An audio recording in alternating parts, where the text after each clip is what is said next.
Assalamualaikum warahmatullahi wabarakatuh. Selamat malam teman-teman, masih semangat? Ya, selamat malam juga pemirsa di YouTube. Perkenalkan, saya Arif Brata. Di sini pada punya Instagram ya, rata-rata ya punya ya. Beberapa bulan yang lalu itu saya malas main Instagram teman-teman. Karena saya capek lihat instastory orang yang tidak tahu apa-apa sebenarnya tapi so akrab manggil Eyang Habibi. Tahu kan yang kayak waktu almarhum meninggal nih, dia tulis, Eyang selamat jalan Eyang, iya kok keluarganya. Iya kan? Karena ada teman saya tuh, so tahu sekali dia instastory, selamat berjumpa kembali dengan gula jawamu Ainun Eyang. Tapi fotonya Ani Yudhoyono kan maksudnya beda orang. Sama-sama meninggal cuma beda orang. Aneh-aneh. Karena kayaknya sekarang itu apa-apa serba Instagram, serba Instastory ya kan. Kayaknya dulu saya ketemu teman lama biasa aja begitu. Yang kayak bro apa kabar bro, agak gemukan sekarang, cuma begitu. Tapi sekarang orang-orang ketemu teman lama, dari jauh sudah ditodong kamera. Kayak siapa nih, iya siapa. Iya kan, saya enggak tahu lah. Belum lagi setelah di video pas dilihat nggak kerekam lagi, iya. Akhirnya temannya disuruh pulang lagi. Pulang dulu bang. Siapa nih? Ya diulang lagi ribet. Ya kan? Ini saya kasih tahu sama kalian ya. Yang sering instastory temannya dari jauh. Pastikan dulu itu betul-betul teman lama kau. Karena namanya manusia kan kadang ada miripnya kan. Takutnya dari jauh instastory, siapa nih? Pas dekat, aduh siapa ya? Saya bang. Siapa nih? Siapapun kita sama di mata Allah guys. Malu kan? Karena sekarang apa-apa serba Instagram, gadget di mana-mana. Orang ngumpul nih tidak ngobrol, main handphone semua kan? Saya pernah lihat ada anak-anak lagi ngumpul. Dia ngobrolnya lewat game. Lu di mana? Ya ini temen lu. Di depan kau. Iya kan? Kayaknya dia tidak merasakan begitu dulu kayak waktu saya kecil. Tidak ada handphone. Cuman modal tangan. Tapi sudah bisa menerawang masa depan. Ada yang pernah main begini. Jadi ini tangan dipencet nih. Set. Ada benjolan. Ya anakmu 2. Iya kan? Iya kan? Itu seru tuh dulu tuh. Cuman modal tangan sudah bisa USG. Bayangkan. Sini. Ih anakmu prematur. Iya. Terus ada sini. Ih anakmu banyak juga ya. Itu kutil bang. Ya. Tapi seru begitu kan. Walaupun itu mitos tidak benar kan. Tapi kita senang begitu. Karena kalau itu benar. Berarti dulu mamanya Atta Halilintar, benjolannya sampai sini nih. 11 dia. Banyak. Dan dulu juga kita cuman modal tangan. Sudah bisa ngeprank sekaligus mengedukasi. Matematika. Mungkin ada yang pernah kena prank yang kayak gini. Sini, ini berapa? 1, 2, 3, 4, 5. Dada monyet. Iya kan? Itu tuh kita sudah tahu kalau itu bakalan dikerjain begitu kayak 4, 5, dada monyet, monyet begitu. Tapi kita senang begitu karena ada matematika di dalamnya berhitung kan. Dan hewannya enggak bisa diganti tuh harus monyet. Enggak bisa diganti hewan lain. Misalkan ini berapa nih? 4, 5, dada anjing. Kurang ajar kau ya. Jadi berantem kan. Ribet. Dulu saya teman-teman sebelum stand up saya jadi karyawan toko retail perkakas begitu tahu kan ya di mall yang jual genset, tangga, yang barang-barang berat semua itu kan. Nah dulu saya tuh pernah jaga di bagian baju anjing. Iya jadi saya jaga nih bagian baju-baju hewan peliharaan begitu. Kan tapi bagus begitu rapi karena pakai hanger digantung. Dan dulu teman-teman ada kejadian, ada ibu-ibu datang sama anaknya. Dia masuk diambil baju itu dikasih pas di punggung anaknya. Kayak ini bagus nak nih. Tuh cantik tuh kan. Saya bilang ya Allah ini ibu-ibu tidak tahu itu kalau baju itu kan hewan itu kan. Saya mau tegur takut dia tersinggung. Nggak mungkin juga saya bilang, mohon maaf Bu, anaknya anjing kan. Nggak bisa. Nggak bisa gitu. Iya. Akhirnya saya pelan-pelan bicara, selamat siang Bu, mohon maaf ini untuk hewan peliharaan. Oh astagfirullah, makasih Mas. Untung dia mengerti gitu, kalau dia marah bahaya kan. Mohon maaf Bu, ini untuk hewan peliharaan. Kurang ajar kau ya. Hah? Anak saya kok kasih begitu, anaknya nangis. Diam.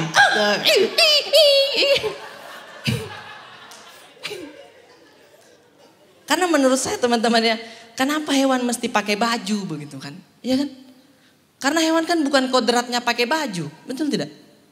Memangnya kalian pernah lihat di alam liar ada singa lari ngejar mangsa, jatuh karena keserempet rok sendiri kayak, aduh panjangan ini roknya nih. Nggak ada.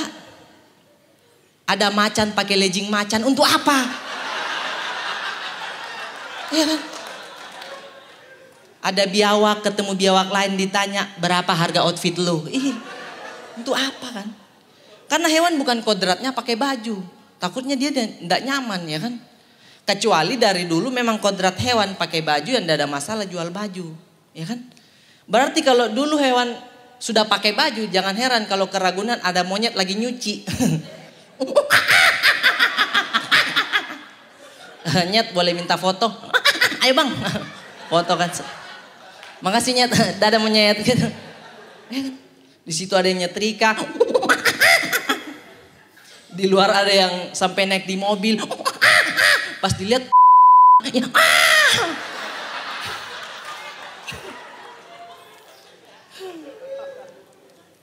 Karena saya kerja di toko itu ya, belum bisa menjadi apa ya kebanggaan untuk orang tua begitu, belum bisa dibanggakan begitu, belum bisa. Karena stigma masyarakat di Makassar, kebanyakan ibu-ibu ya, dia tuh menganggap kita ini baru sukses kalau jadi PNS. Kita ini baru sukses kalau jadi PNS. Makanya saya kadang dibanding-bandingkan sama sepupu saya. Ini ibu-ibu tetangga saya kan, dia bilang sama sepupu saya, kamu sekarang di mana nak? Alhamdulillah saya sudah jadi PNS Bu. Wih alhamdulillah sudah jadi orang. Jadi orang. Jadi selama ini saya apa? Iya kan? Makanya saya malas kalau ditanya begitu. Rif kamu di mana sekarang nak? Saya sekarang di depan ibu ini. Enggak, maksudnya kau kerja di mana? Di mana kau kerja di mana? Oh saya karyawan toko Bu. Wih kasihan amit-amit. Iya. Padahal dia sendiri SPG. Maksud saya tidak pernah bedakan pekerjaan kita. Kita semua sama begitu. Karena anggapannya dia ya, orang itu kalau baru jadi orang, kalau jadi PNS begitu. Saya mau sekali nih ketemu ibu-ibu di jalan lagi kecelakaan begitu. Terus tidak ada orang, yang ada cuma saya. Terus dia minta tolong, Rif, tolong Rif. Aduh Bu, saya mau tolong Bu. Tapi saya bukan orang. Saya galon. Belubuk-belubuk. Nih tisu galon ambil nih. Maksud saya orang tua jangan paksakan kehendaknya. Jadikan anaknya PNS, jadikan anaknya polisi. Sedangkan jiwa anaknya bukan di situ. Betul tidak? Iya kan? Kalian pikir kenapa dulu Bribtu Norman keluar dari polisi? Karena bukan jiwanya di situ.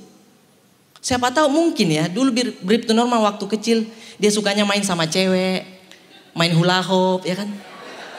Tapi selalu ada ibunya yang bilang, main apa kau itu? Mau jadi apa kau? Ya saya mau jadi penari India lah. Jangan, mending kau jadi polisi. Amit-amit. Sekarang saya tanya, Inspektur Pija orang apa? Orang India. Polisi bukan? Polisi ya sudah. Nanti kalau jadi polisi bisa joget-joget. Akhirnya jadi polisi. Tapi bukan jiwanya di situ, keluar sekarang dia. Sekarang dia jadi apa? Penjual bubur. Serius nih. Iya, ya kalau jual buburnya masih warung ya enggak ada masalah ya. Kalau jualan buburnya pakai gerobak, dia jualan di depan Polres lagi, aduh. Ketemu temannya, wis, leting, cuti kah? Kentut. Udah tahu, udah keluar. Dan masih banyak orang yang tidak tahu kalau dia ini sudah keluar dari kepolisian. Takutnya lagi jualan di gang. Ada anak muda lihat, komandan, intel kah? Enggak, bukan. Memang di sini banyak narkoba. caya, kede caya. Ya Allah disangka intel ya. Dan kalau menjual pakai gerobak ya, saya takutnya karena ada momen di mana dia diusir sama Satpol PP. Bayangkan dari polisi diusir Satpol PP nih. Harga dirinya di mana? Iya kan? Lagi jualan gitu, jangan jualan di sini. Pak, saya anggota. Anggota apa Caya. Akhirnya joget terus sampai masuk polisi lagi gitu. Dan saya tuh sekarang sudah punya anak teman-teman. Tapi ternyata punya anak itu berat teman-teman. Karena baju anak itu mahal. Serius. Saya pernah masuk di salah satu mall elit di Jakarta ya. Saya masuk sih. Saya lihat toko baju anak bagus. Saya lihat, bagus ini baju kaos. Pas saya lihat harganya 2 juta. 2 juta, saya kaget kan. Karyawannya nengok. Ya daripada saya malu, akhirnya saya nyanyi Thailand aja. Wik. Karyawannya di samping, ai.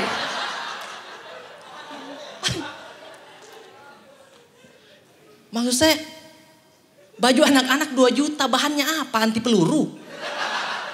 Ya kan? Ya oke lah kalau memang toko itu untuk orang-orang kaya, tidak ada masalah lah. Tapi kalau ada nanti orang tua yang mau belikan baju anaknya, tapi dia cuman karyawan biasa. Hanya dia menabung tiap bulan, jual ginjal menabung. Pas dibeli anaknya sudah besar. Udah sempit. Iya. Belum beli bajunya, masih di dalam perut, anak saya sudah banyak kasih keluar biaya. Istri saya mau periksa USG. Iya ayo. Cuman lihat anak saya goyang-goyang saja 200.000. Goyang-goyang saja. Ini kalau menari mungkin 500. Dokternya bilang tuh, Pak anaknya goyang-goyang tuh. Dalam hati saya jangan terlalu banyak goyang nak, biar bapak bayar 100. Mahal. Tapi untungnya ya alhamdulillah anak saya itu lahir tanggal 8 Juli. Itu bertepatan dengan hari biasa sih, tidak ada hari apa-apa. Iya. 17 Agustus juga masih jauh. Terus ada yang sarankan, kasih nama anakmu Juliani. Nah ini kebiasaan orang Indonesia nih. Kasih nama anak tidak mau pusing, sesuai bulan saja. Lahir Juli Juliani, Desember Desi, September Septi. Nama panjangnya Septiken Divan. Kalau dipanggil kondom sini iya. Iya kan?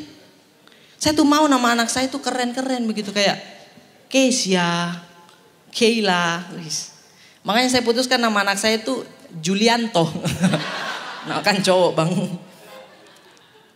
Terus ada juga yang sarankan, kasih nama, kalau mau anakmu punya lesung pipi, pencet-pencet pipinya. Nah ini kan mitos ya kan.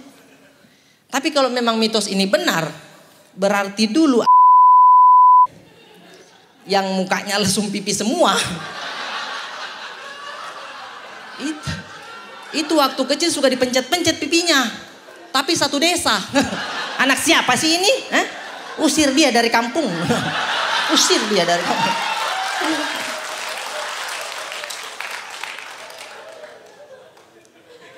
Karena begitu orang-orang gampang percaya mistis, mitos begitu. Selain gampang percaya mitos nih, orang Indonesia juga gampang percaya mistis. Terbukti penjual obat kaki lima itu selalu rame. Iya kan? Tahu kan yang cuman modal mikrofon tanpa ada label POM. Tahu kan? Ya. Biasanya itu dimulai dengan basa-basi, hembusan-hembusan horor. Yang kayak iya. Yang jauh mendekat, yang dekat merapat. Jangan terlalu rapat Bu, sana-sana sedikit Bu. Ini obat bukan sembarang obat. Ini obat bukan sembarang obat. Selalu begitu kata-katanya. Ini obat bukan sembarang obat. Nggak pernah tuh ini obat sembarangan Bu. Nggak pernah. Iya. Dan biasanya kalau sudah mulai rame, sudah keluar tuh bahasa-bahasa marketing yang bersahabat. Yang kayak ini obat saya tidak jual Bapak Ibu sekalian. Saya tidak jual. Tapi untuk alasan kesehatan cukup 25.000 saja. Nggak dijual tapi ada harganya. Ini kan aneh ya kan. Dan anehnya lagi saya beli. Ya namanya penasaran kan ya. Ini jagonya penjual obat. Membuat orang yang cuma lewat nonton jadi beli. Iya kan? Itu saya yakin di antara penonton itu pasti ada satu yang disuruh istrinya beli gula. Tapi pas sampai situ, ih ada obat. Beli obat pulang. Pas pulang ditanya istrinya, gulanya mana? Nggak ada sayang. Tapi ini obat bukan sembarang obat. Saya beli karena penasaran. Keluar kau dari kampung.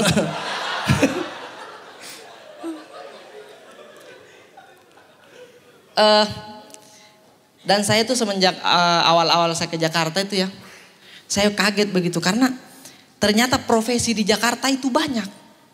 Banyak, bukan cuma PNS atau karyawan, tapi banyak. Terutama di lampu merah. Iya kan? Di lampu merah mau entertainment ada boneka mampang. Mau kuliner ada penjual kerupuk. Bahkan kriminal ada boneka mampang mukulin tukang kerupuk. Sering terjadi tuh. Bahkan anak kecil yang modal kemoceng, tahu kan, yang bersih mobil, itu kerja teman-teman, bukan hobi. Kerja dia. Tapi kadang tidak dapat respon yang baik dari orang-orang.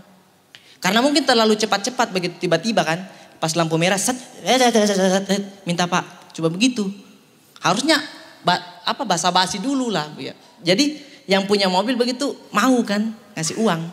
Jadi pas lampu merah, ketok kaca, tek tek tek tek, jarak pandang Anda berkurang gara-gara kaca mobil kotor. Mau cuci mobil tapi nggak ada waktu. Aha, kami datang, ya udah hijau.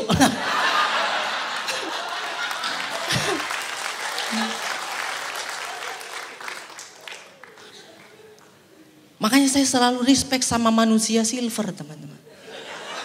Tahu kan manusia silver itu kerjaan. Tapi masih banyak orang yang bilang, apaan manusia silver? Asal kalian tahu ya, manusia silver itu manusia yang silver. Maksudnya dia silver gitu. Dia berangkat kerja, make upnya sebadan-badan. Itu kalau keteknya belum silver, enggak berangkat dia. Ya kan? Harus silver semua. Terus dia kerjanya di mana? Di pinggir jalan, panas-panas, siang hari. Makanya kalau kalian perhatikan, kadang ada manusia silver yang sudah bungkuk kayak gini kan. Itu memuai teman-teman. Udah bungkuk begini. Dan kalau dia pulang kerja enggak bisa langsung tidur. Enggak bisa. Kalau karyawan lain pulang kerja capek langsung tidur. Make up lupa dihapus, paling besok jerawatan, ya kan? Manusia silver. Capek langsung tidur. Pagi-pagi sama emaknya dikiloin. Lumayan nih aluminium. Dan profesi itu berat teman-teman, berat. Karena yang melakukan itu rata-rata cowok. Ya kan? Karena itu pekerjaan yang berat. Karena kalau cewek agak ribet. Misalkan cowok nih ke toko cat silver 1 bang. Udah selesai. Kalau cewek beda, datang set. Bang cat silver 1 dong. Dikasih. Dicoba dulu. Yang 07 ada gak bang? Dikasih. Tak. Dicoba set. Ini ada gak yang silvernya tuh gak silver amat gitu. Dikasih thinner. Nah mampus. Silver tidak berminyak. Kena panas meledak.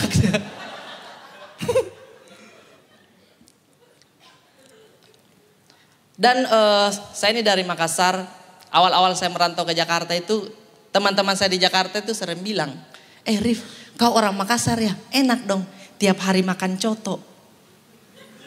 Ya maksud saya, kita ini orang Makassar dan tiap hari juga makan coto. Karena tahu kan coto isinya daging, jeroan, ya kan, kolesterol semua. Kalau semua orang Makassar tiap hari makan coto, satu Makassar stroke. Kan ribet begitu, mau ke dokternya stroke. Nih kamu kurang-kurangin makan daging. Ya kau juga dok.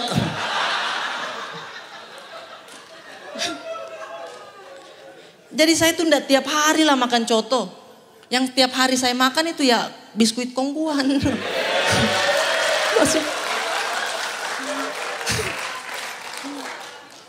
Tapi di Makassar itu ya ada penjual coto yang jualannya itu pakai singkatan. Unik dia. Jadi menu-menunya itu pakai singkatan. Kayak janda, jantung daging. Janda hot, jantung daging hati otak. Janda baru, nah ini suaminya baru meninggal. Stroke dia. Iya. Jadi keren gitu. Yang datang tinggal mesen sesuai singkatan. Nah yang saya takutkan adalah, ini kalau ada karyawan baru, misalkan kasir baru, harus di briefing dulu. Takutnya salah paham kan. Langganan datang, set. Janda ada. Aduh. Kalau janda sih enggak ada bang. Tapi kalau itu suaminya sudah sakit-sakitan. Bentar lagi bang. Atau misalkan ada langganan yang ngajak temennya makan malam-malam. Bapak-bapak. WhatsApp kan. Bro, PPPP. Malam-malam gini janda hot enak nih. Wih. Yang baca istrinya. Oh, jadi selama ini saya kurang hot. Tapi sambil pegang pisau. Apa kurang janda? Sini saya mau jadi janda, sini kau. Ribet gitu kan. Dan awal-awal saya sekolah itu ya, saya paling takut sama petugas imunisasi. Iya, waktu kecil dulu. Karena kata-katanya tuh terlalu template dan kata-katanya tuh selalu mempengaruhi otak saya begitu. Yang kayak, sini sayang, ndak sakit sayang. Sini, ndak sakit. Ndak sakit sayang, kayak digigit semut. Ya kan? Kayak digigit semut. Pas saya coba, iya kayak digigit semut, tapi semutnya pakai behel. Sakit gitu, aduh. Dan ada teman saya so tahu sekali, dia sok berani kan, set, saya kak, wis, pas dilihat dilingkarin kapur ajaib, biar nggak digigit semut. Terima kasih banyak, assalamualaikum warahmatullahi wabarakatuh.